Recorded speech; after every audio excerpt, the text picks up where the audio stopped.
یہ بھی ہو سکتا ہے کہ خلیفہ کے خلاف کارروائی کرنے سے آپ کے خلاف یہ بہتان تراشی ہونے لگے کہ خلیفہ کی جگہ آپ خود حاکم بننا چاہتے ہیں۔ شداد نے کہا، سچ کی ہمیشہ مخالفت ہوئی ہے اور ہوتی رہے گی۔ سلطان ایوبی نے کہا، آج جھوٹ اور باطل کی جڑیں صرف اس لیے مضبوط ہو گئی ہیں کہ مخالفت اور مخالفانہ رد عمل سے ڈر کر لوگوں نے سچ بولنا چھوڑ دیا ہے۔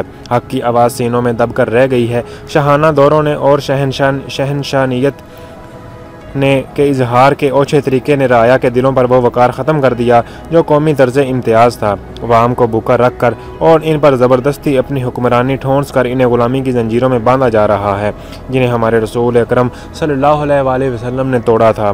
ہمارے بادشاہوں نے قوم کو اس پستی تک پہنچا دیا کہ یہ بادشاہ اپنی عیاشیوں کی خاطر صلیبیوں سے دوستانہ رویے کر رہے ہیں، ان سے پیسے مانگتے ہیں اور صلیبی آہستہ آہستہ سلطنت اسلامیہ پر قابض ہوتے چلے جا رہے ہیں۔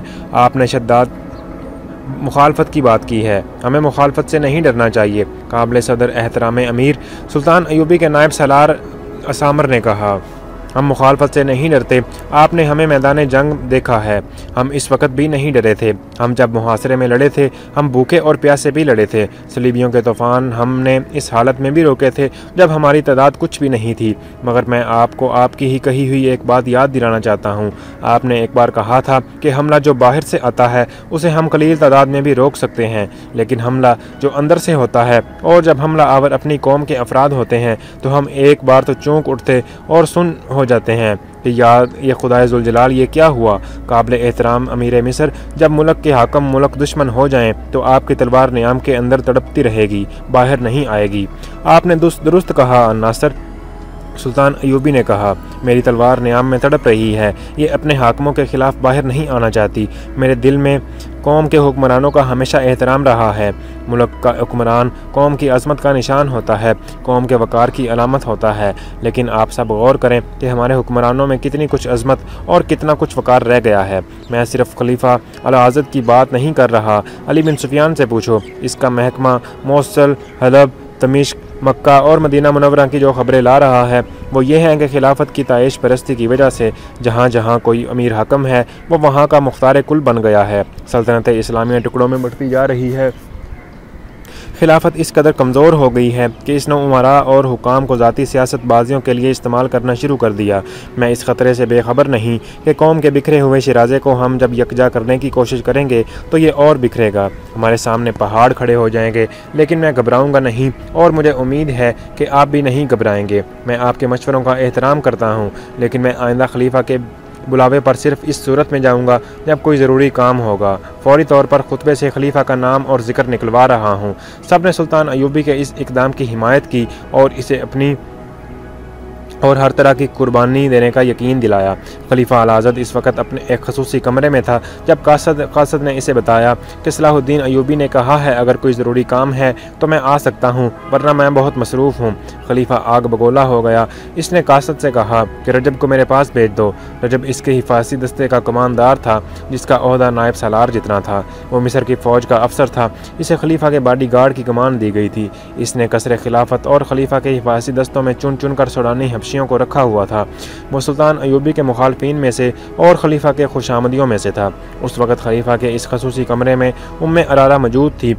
جب قاصد صلاح الدین ایوبی کا جواب لے کے آیا تھا اس نے خلیفہ سے کہا، صلاح الدین آپ کا نوکر ہے، آپ نے اسے سر چڑھا رکھا ہے، آپ کیوں نہیں اسے معزول کر دیتے، کیوں نہیں اپنے سپاہی بھیج کر اسے حراست میں یہاں بلوا لیتے؟ اس لیے کہ اس کے نتائج اچھے نہیں ہوں گے۔ خلیفہ نے غصے کے عالم میں کہا، فوج اس کی کمان میں ہے، وہ میرے خلاف فوج استعمال کر سکتا ہے۔ اتنے میں رجب آ گیا۔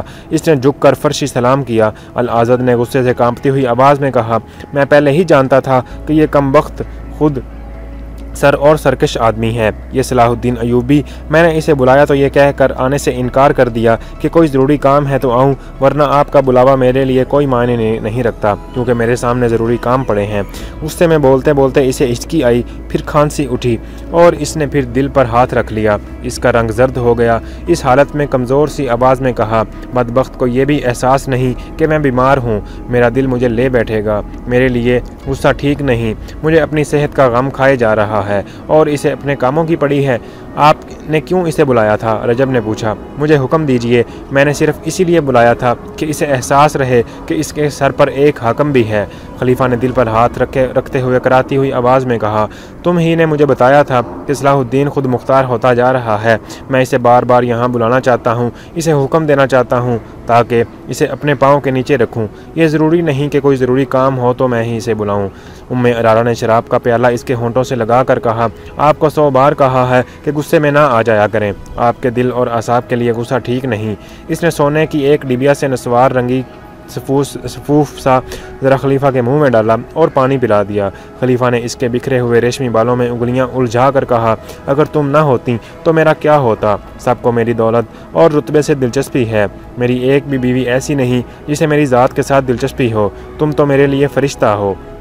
اس نے لڑکی کو اپنے قریب بٹھا کر بازو اس کی کمر میں ڈال دیا۔ خلیفہ المسلمین رجب نے کہا، آپ بڑے ہی نرم دل اور نیک انسان ہیں، یہی وجہ ہے کہ صلاح الدین ایوبی نے یہ گستاخی کی ہے۔ آپ نے یہ بھی فراموش کر دیا کہ وہ عربی نسل سے نہیں، وہ آپ کی نسل سے نہیں، وہ کرد ہے۔ میں حیران ہوں کہ اتنی بڑی حیثیت کس نے دی ہے۔ اگر اس میں کچھ خوبی ہے تو صرف یہ ہے کہ وہ اچھا عسکری ہے، میدان جنگ کا استاد ہے، لڑنا بھی جانتا ہے اور لڑانا بھی۔ اگر آپ چینل پر نئے ہیں اور کون کیا ہے چینل سبسکرائب نہیں کیا تو چینل سبسکرائب کر لیں اور بیل آئیکن پہ پریس کر لیں تاکہ آپ کو مزید انفارمیٹیو ویڈیوز ملتی رہیں۔ مگر یہ وصف اتنا اہم نہیں کہ اسے مصر کی امارات سونپی دی جاتیں۔ اس نے سوڈان کی اتنی بڑی اور اتنی تجربہ کار فوج یوں توڑ کر ختم کر دی جس طرح بچہ کوئی کھلونا توڑ دیتا ہے۔ آپ ذرا غور فرمائیں کہ جب یہاں سوڈانی باشندوں کی فوج تھی، نہ ہی اوروش جیسے سالار تھے، تو رعایا آپ کے کتوں کے آگے بھی سجدے کرتی تھی۔ سوڈانی لشکر کے سالار آپ کی دہلیز پر حاضر رہتے تھے۔ اب یہ حال ہے کہ آپ اپنے ایک ماتحت کو بلاتے ہیں تو وہ آنے سے انکار کر دیتا ہے۔ رجب، خلیفہ نے اچانک گرج کر کہا، تم ایک مجرم ہو۔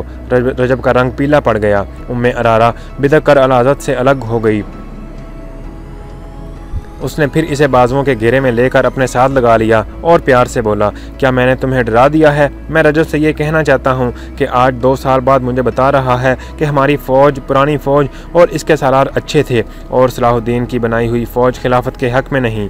کیوں رجب، تم یہ بات پہلے بھی جانتے تھے، چپ کیوں ہو جب اس کو امیر مصر اپنی جڑیں مضبوط کر چکا ہے؟ مجھے بتا رہے ہو کہ وہ خلافت کا باغی اور سرکش ہے۔ میں حضور کے عتاب سے ڈرتا تھا۔ رجب نے کہا، سلطان ایوبی کا انتخاب بغداد کی خلافت نے کیا تھا، یہ آپ کے مشورے سے ہی ہوا ہوگا۔ میں خلافت کے انتخاب کے خلاف زبان کھولنے کی جرت نہیں کر سکتا تھا۔ آج امیر مصر کی گستاخی اور اس کے زیر اثر آپ کے دل کے دورے نے مجھے مجبور کر دیا کہ زبان کھولوں۔ میں کسب سے دیکھ رہا ہوں کہ صلاح الدین کئی بار آپ کے حضور گستاخی کر چکا ہے۔ میرا فرض ہے کہ آپ کو خطروں سے آگاہ کر دوں اور بچاؤں۔ اس دوران ارارہ خلیفہ کے گالوں سے گال رگڑتی رہی اور اس کی انگلیوں میں انگلیاں ڈال کر بچوں کی طرح کھیلتی رہی۔ ایک بار اس نے خلیفہ کے گالوں کو ہاتھوں میں تھام کر پوچھا، طبیعت بحال ہوئی؟ خلیفہ نے اس کی ٹھوڑی کو چھیڑتے ہوئے کہا، دوائی نے اتنا اثر نہیں کیا جتنا تیرے پیار نے کیا ہے۔ خدا نے تجھے وہ حسن اور وہ جذبہ دیا ہے جو میرے ہر روگ کے لیے اکسیر ہے۔ اس نے امارہ کا سر اپنے سینے پر ڈال کر رجب سے کہا، روز قیامت مجھے جب جنت میں بھیجیں گے تو میں خدا سے کہوں گا کہ مجھے کوئی حور نہیں چاہیے، مجھے ارارہ دے دو۔ ارارہ صرف حسین نہیں، رجب نے کہا، یہ بہت ہوشیار اور ذہین بھی ہے۔ حضور کا حرم سازشوں کا گھر بنا ہوا تھا، اس نے آ کر سب کو لگام ڈال دی ہے۔ اب کسی کی جرت نہیں کہ کوئی عورت کسی عورت کے خلاف یا کوئی اہلکار قصر خلافت میں ذرا سی بھی گڑبڑ کرے۔ رجب صلاح الدین ایوبی کے متعلق بات کر رہے تھے۔ ارارہ نے کہا، ان کی باتیں غور سے سنیں اور صلاح الدین کو لگام ڈالیں۔ تم کیا کہہ رہے تھے رجب؟ خلیفہ نے پوچھا۔ میں یہ عرض کر رہا تھا کہ میں نے اس ڈر سے زبان بند رکھی ہوئی ہے کہ امیر مصر کے خلاف کوئی بات خلافت کے گوار نہ ہوگی۔ رجب نے کہا، صلاح الدین ایوبی قابل سالار ہو سکتا ہے، مجھے اس کا صرف یہی وصف پسند ہے کہ میدان جنگ میں وہ اسلام کا پرچم سرنگوں نہیں ہونے دیتا۔ خلیفہ نے کہا، ہمیں سلطان ایوبی جیسے ہی سالاروں کی ضرورت ہے جو خلافت اسلامیہ کا وقار میدان جنگ میں قائم رکھیں۔ میں گستاخی کی معافی چاہتا ہوں خلیفۃ المسلمین، رجب نے کہا۔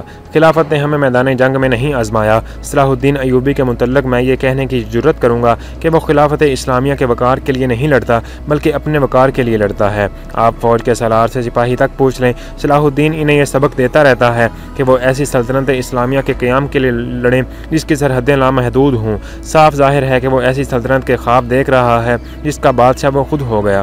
نور الدین زنگی اس کی پشت پناہی کر رہا ہے۔ اس نے صلاح الدین کے ہاتھ مضبوط کرنے کے لیے 2000 سواروں اور اتنے ہی پیادہ عسکریوں کی فوج بھیجی تھی۔ کیا اس نے خلیفہ بغداد کی اجازت سے یہ فوج بھیجی تھی؟ کیا خلافت کا کوئی ایلچی آپ سے مشورہ لینے آیا تھا کہ مصر میں فوج کی ضرورت ہے یا نہیں؟ جو کچھ ہوا خلافت سے باہر ہوا۔ تم ٹھیک کہتے ہو، خلیفہ نے کہا، مجھ سے نہیں پوچھا گیا تھا، اور اب مجھے خیال آیا ہے کہ ادھر سے آئی ہوئی اتنی زیادہ کمک واپس نہیں بھیجی گئی۔ واپس اس لیے نہیں بھیجی گئی کہ یہ کمک مصر پر گرفت مضبوط کرنے کے لیے بھیجی گئی تھی اور اس لیے یہاں رکھی گئی ہے۔ رجب نے کہا، مصر کی پرانی فوج کے سپاہیوں کو کسان اور بیکاری بنانے کے لیے یہ کمک آئی۔ ناجی، اورویش، کاشکیش، عبد یزدان، ابیزر اور ان جیسے 8 اور سالار کہاں ہیں؟ حضور نے کبھی سوچا نہیں۔ ان سب کو صلاح الدین ایوبی نے خفیہ طور پر قتل کرا دیا تھا۔ ان کا قصور صرف یہ تھا کہ وہ صلاح الدین ایوبی سے زیادہ قابل سالار تھے۔ یہ قتل کس کی گردن پر ہے؟ صلاح الدین نے حاکموں کی مجلس میں کہا تھا کہ خلیفہ مصر نے ان سب کو غداری اور بغاوت کے جرم میں سزائے موت دے دی ہے۔ دوستو، اگر آپ چینل پر نئے ہیں اور کون کہے چینل سبسکرائب نہیں کیا تو چینل سبسکرائب کر لیں اور بیل آئیکن پہ پریس کر لیں تاکہ آپ کو مزید انفارمیٹیو اور ہسٹری کی ویڈیوز ملتی رہیں۔